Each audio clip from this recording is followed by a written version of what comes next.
Tibetan spiritual leader, the Dalai Lama, has once again called for a peaceful resolution to the ongoing tensions between India and China along the line of actual control in eastern Ladakh.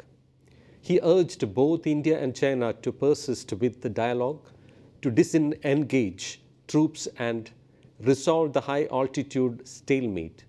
India and China, the two populated neighbours, should resolve this problem through talks and peaceful means. Use of military force is outdated, he said. How do you see the expansionist policy of the Chinese side in Ladakh since you are going there? Basically, India and China, most populated two nations and neighbor.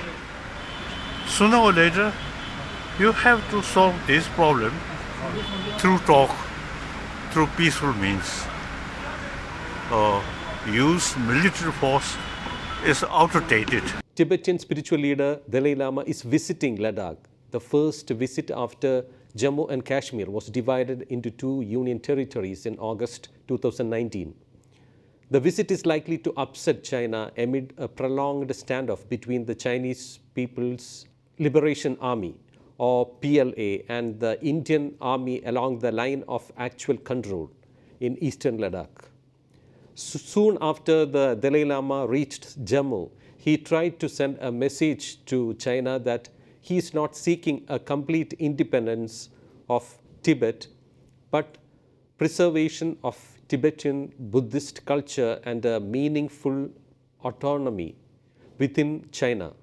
Not Chinese people, but some Chinese hardliners consider me a separatist, said the Dalai Lama. Now more and more Chinese realize that Dalai Lama is not seeking independence, but within China a meaningful autonomy to preserve Tibetan Buddhist culture, he said. The spiritual leader was welcomed by hundreds of people from Ladakh as he arrived in Jammu on Thursday.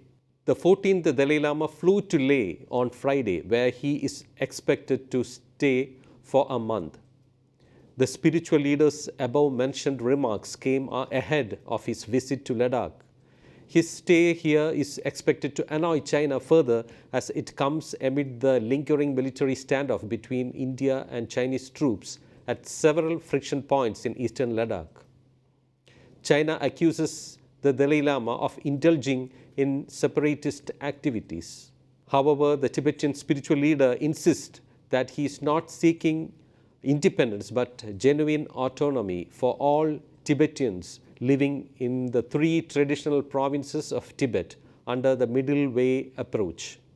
Asked about China's objection to his visit, the Dalai Lama said, "This is usual. The Chinese people are not objecting. More and more Chinese are showing interest in Tibetan Buddhism. Some of their scholars are realizing that Tibetan Buddhism is very scientific. Things are changing." The Dalai Lama, whose real name is Tenzin Gyatso, received the Nobel Peace Prize in 1989 and is feted worldwide for his advocacy of independence for Tibet and other causes. Earlier this month, Beijing criticized Prime Minister Narendra Modi for greeting the Dalai Lama on his 87th birthday, saying India should stop using Tibet-related issues to interfere in China's internal affairs. However, India rejected China's criticism and asserted that it is a consistent policy to treat the Dalai Lama as an honored guest of the country.